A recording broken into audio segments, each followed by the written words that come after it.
I'm going to start with a story about a patient I'll just call Marcus. And he had been to therapy with a really good therapist for about 4 years.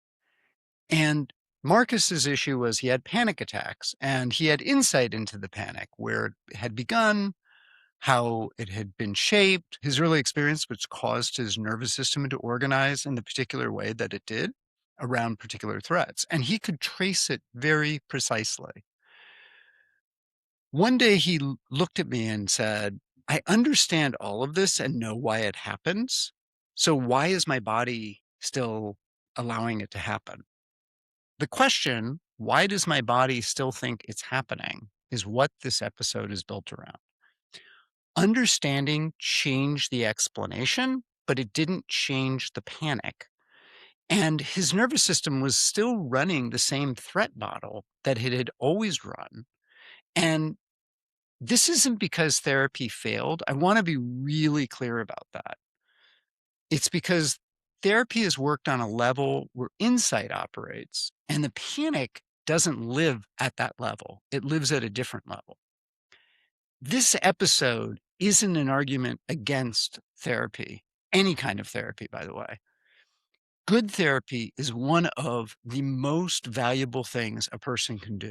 It creates the condition for everything else to be possible. And I've often found that when I've worked with patients who are in therapy, the work that I'm doing goes faster than if they weren't in therapy. And the opposite is true too. What I want to offer today is something more specific, which is a framework for understanding why even genuinely good work often reaches a ceiling and what that ceiling is telling you. Because understanding a pattern is one thing and changing what the nervous system expects is another. So stay tuned.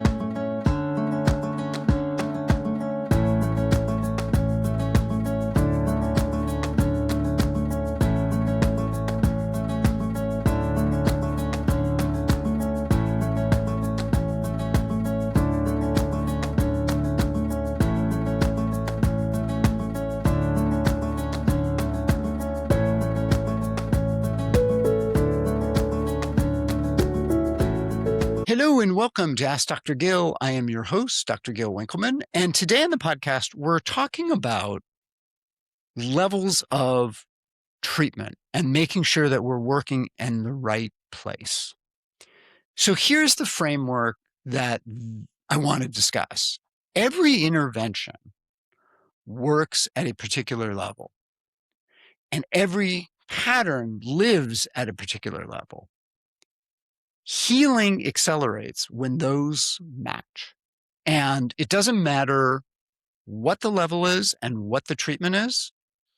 You need those two to be more congruent for things to work faster. And by the way, sometimes things are at multiple levels, right? And you need multiple things like, the Walsh protocol and psychotherapy to work on stuff that's, like panic attacks or anxiety. It could be that it's at both levels and you need both for things to work.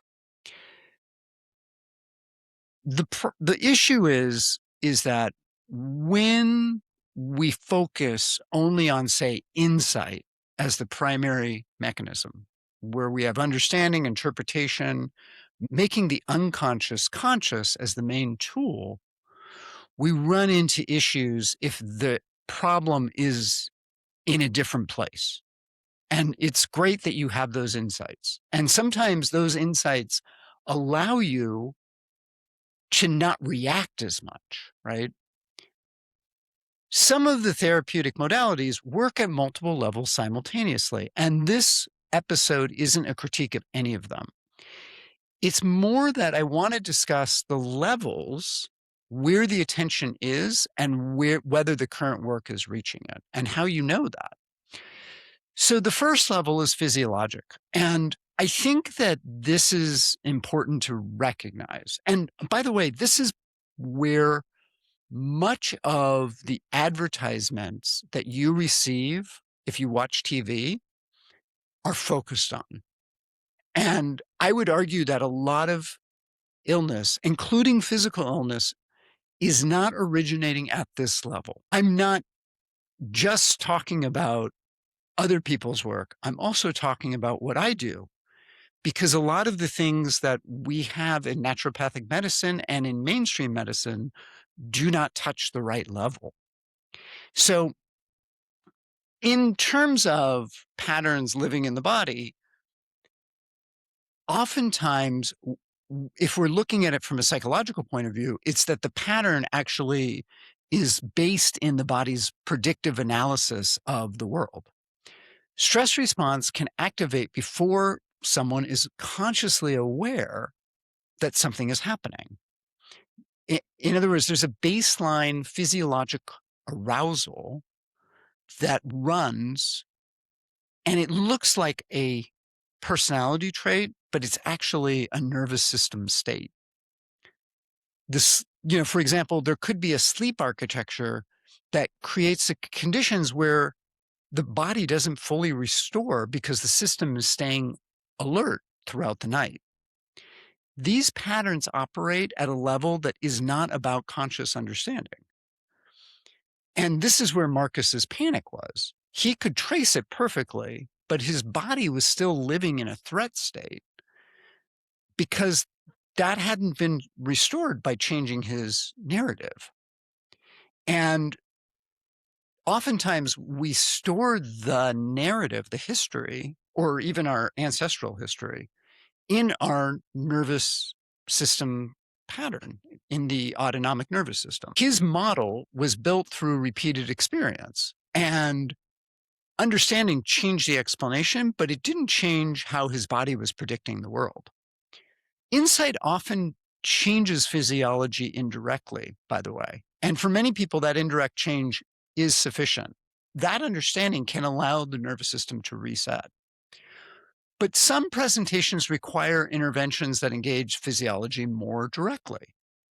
And the signal is when the insight is complete and the pattern is still running at the body level, right? That's how you know there's more work to be done. This looks different depending on the presentation. Sometimes it's somatic work that creates new physiologic experience rather than a new understanding of an old experience.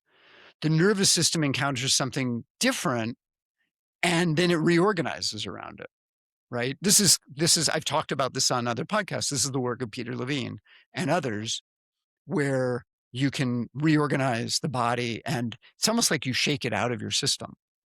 Sometimes it's addressing the biochemical environment. And because the nervous system is operating in a depleted state, either there's a nutrient depletion or there's a chronic physiologic disruption altering one's capacity that has been supported, right? And sometimes its approach is to engage the nervous system's own regulatory capacity directly. Here's the main thing to recognize. The intervention has to occur where the pattern exists, not at the level where it can be discussed.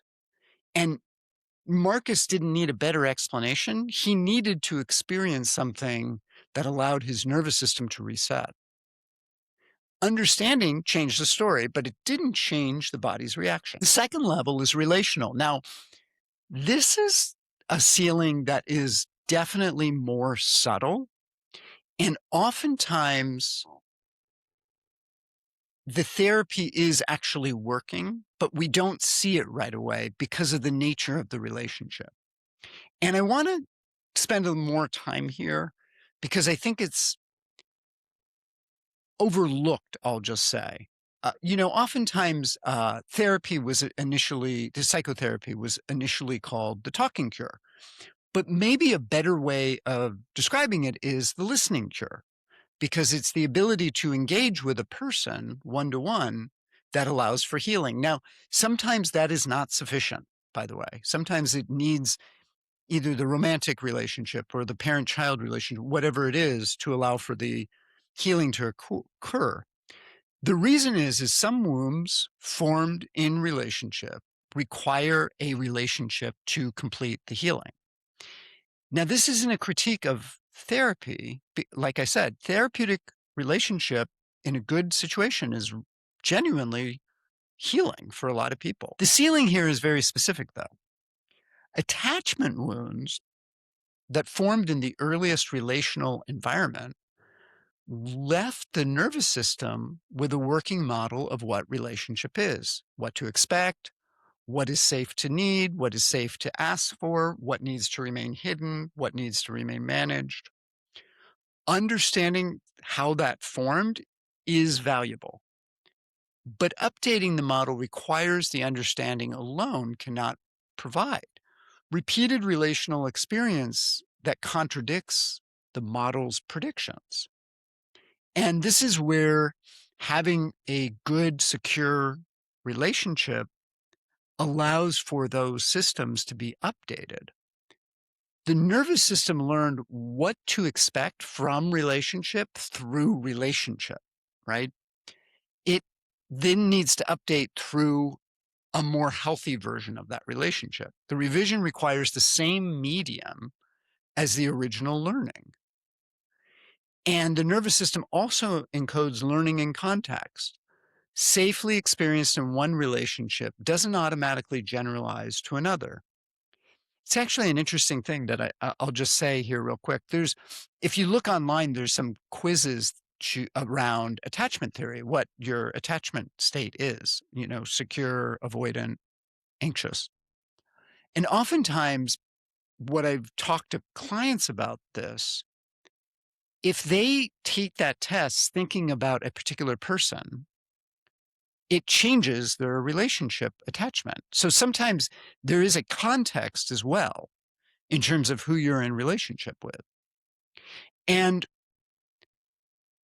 the important thing is this ceiling exists because of the context of your wounding and also who you are involved with. A good therapist understands this, and the understanding is very helpful, right? But here's the thing, the understanding might be in the room with the therapist or your friend or whoever. The pattern, though, exists with the partner. And for the pattern to update, the nervous system has to gather counter evidence where the pattern actually activates in real relationships, in real moments, under real conditions. Insight can help you do this. I do want to be clear about that. And a group container can provide this in ways that an individual relationship can't, because it creates an relational field, or really a multi-dimensional relationship field simultaneously. And repair can happen there as well, if it's safe. The question of the relational ceiling raises, is the relationship happening in the room, or is it primarily happening in your life? If the insight is accurate, but the pattern's still happening, that may require a level change. In other words, you're going to need to look at this in a different way for the system to update. Now, one thing I want to repeat that I said at the beginning, many patterns span multiple levels. The question isn't where they exist, because they almost always exist in multiple places. The question is which level is currently preventing further growth? That's the dominant one maintaining where you're at. And as an example, if someone's sleep is severely dysregulated and they're carrying significant physiological load, relational work may not gain traction until the physiology is addressed. Not because the relational pattern doesn't matter, but because the physiological load is the dominant maintaining force right now. That's an example of where there's two levels and one modifier that's needed. I'm going to take a quick break, and on the other end of the show, I'm going to talk about the inherited modifier and also what you need to do to identify these things. So stay tuned.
Hello and welcome back. I'm Dr. Gil Winkleman, your host, and this is Ask Dr. Gil. And I want to uh, continue with patterns and recognizing the patterns that where things are happening. Now, the inherited question is worth naming.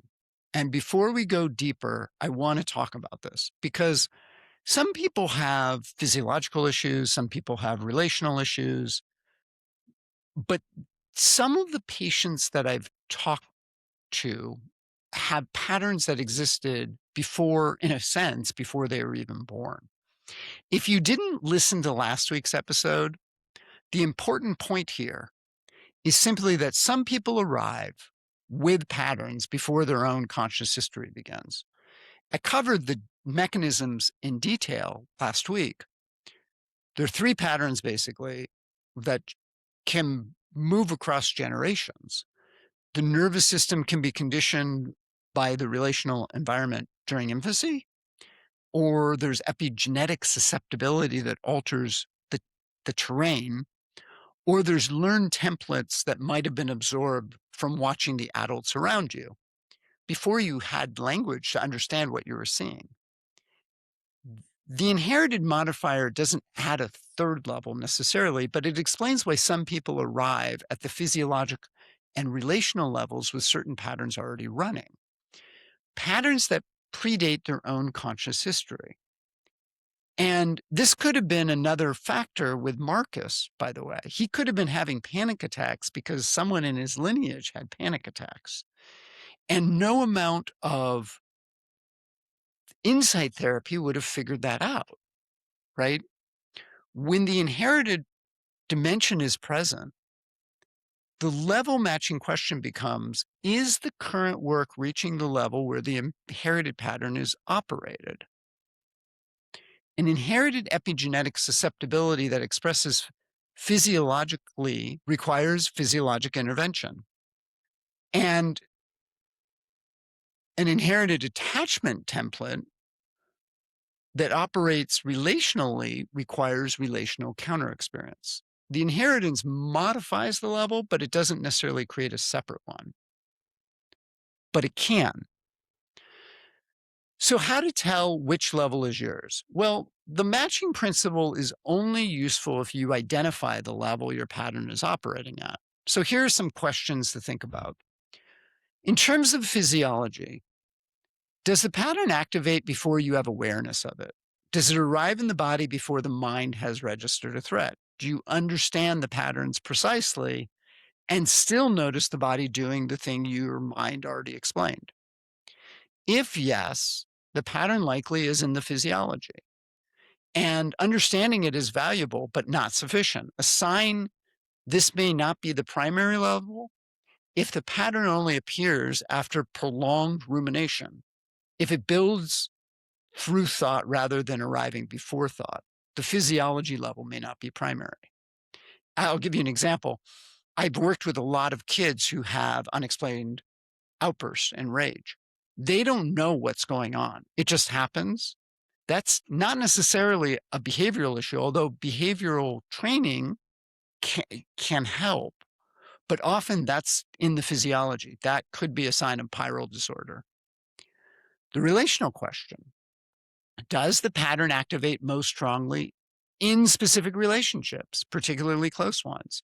And I've talked about this earlier in the show, how if you take the attachment quiz, you know what your attachment style is, there are certain relationships that activate you, and there's others that are less activating. And is the insight accurate and well developed, but the pattern still runs in the kitchen or in the bedroom or in the relationship that matters most? Does the healing that happens in one context fail to transfer to the relationships where you actually see the pattern?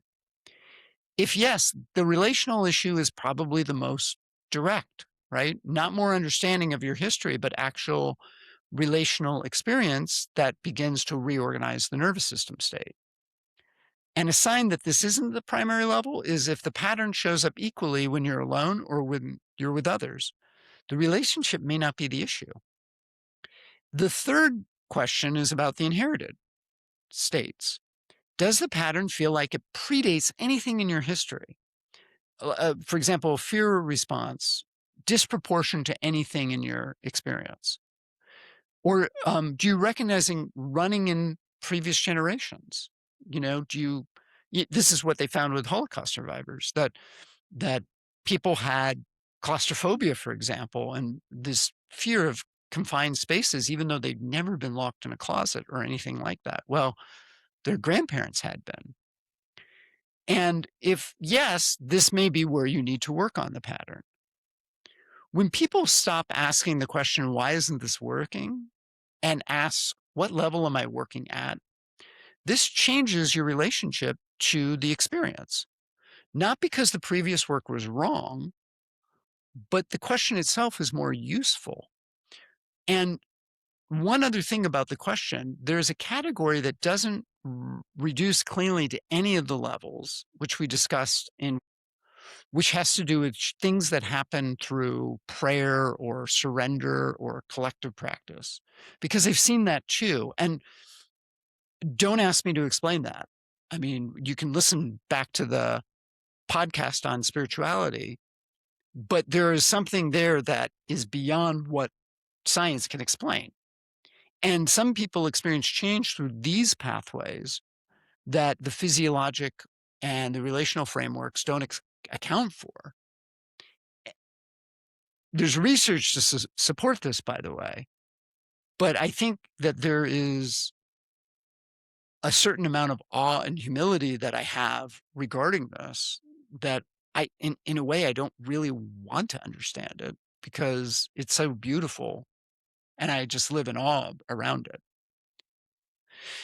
So I want to close with asking you, where do you recognize the ceiling in your own work? The insight is genuine, or the relational work you're doing with your partner is genuine, but there's still something underneath it that you haven't reached. Which level does your pattern most likely live at? And what would become possible if the level of intervention finally matched the level of the pattern? Marcus's question wasn't, why didn't therapy work? It was, what level hadn't been reached yet?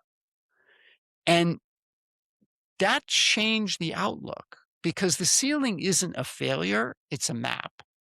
It's telling you that the pattern has a location and the work that you're doing right now hasn't reached it. That's not a reason to stop the work. It's a reason to add the missing level and that piece. And I think it's important to understand that.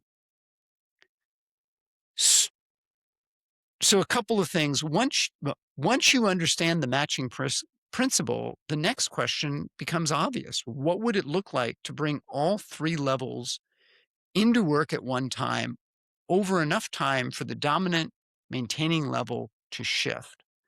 And rewrite the signal is the 12-week container built for that. I'll leave a link in the show notes.